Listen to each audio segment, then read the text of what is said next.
అనే ఒక కృత నిశ్చయంతో చేసినాడు. రాజకీయాలు కాదు, రాజకీయం చేయాలయన.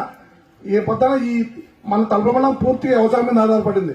పాలు లేకపోతే మామిడి చెట్లు, ఇవే మనకున్న జీవనాధారం. కాబట్టి ఆడ దిగి చూస్తానే నేనే తప్పులో ఏం సార్ ఇదేమైనా అవసరమా మీకు రెయిన్బోలోని ఏమే అయినా కూడా ఆయన పాపం ఎవరు మాట వినిపించుకోడు. ఆయన దగ్గర ఉండేది ఒకటే ఏమంటే అది మైనస్ అనుకోవద్దు, ప్లస్సే. ముక్కుసూటిగా మాట్లాడతాడు, అవుతుంది అంటాడు, కాదంటే కాదంటాడు. రాజకీయాలు కాదు మనకు కావాల్సిందే. మనకు ఎమ్మెల్యే గారు ఉన్నప్పుడు మనకు ఏం అభివృద్ధి జరుగుతుంది, ఏం మన తలపుల పనులు నిజంగా వాస్తవం అయితే అదే మీరు కానీ ఆయన చేసేది కళ్ళారా చూసిండే మా ఇట్లా నాయకులట. ఈయనకి ఇంత కష్టం అవసరం నేను కూడా కామెంట్ చేసిన. ఆ దాంట్లో దిగి ఆ టన్నల్లోకి నేను దిగలేను.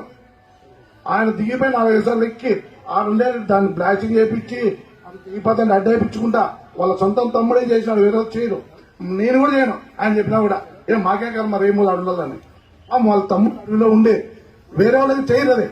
కాబట్టి సరైన వ్యక్తి వచ్చినప్పుడు సరైన పనులే చేస్తాడు. ఏమే ఎమ్మెల్యే అనేవాడు అంత కష్టపడే అవసరం లేదు. ఏందలబా నాదేమో నా పని అయిపోయింది అనుకోదు. ఆయన ఏమంటున్నాడు, నేను మా మండలంలో బంధుత్వం ఉంది, మా మండలం వాళ్ళు మంచి మెజార్టీ తెప్పించినాడని నీళ్లు వదిలే. ఇప్పుడు కొరుకుల వరకు వచ్చినా నీళ్లు మీరు చూడండి కావాల్సిందే. ఆ కొండల్లో నిజంగా ఎమ్మెల్యే పోరు భయపడి ఎందుకు నక్సలైట్ లో దొంగలు ఉంటారని మీరు కాదు చూడండి. అక్క కొండల్లో వేమోలు ఉన్నాయి, నీళ్లు వదిలినాడు.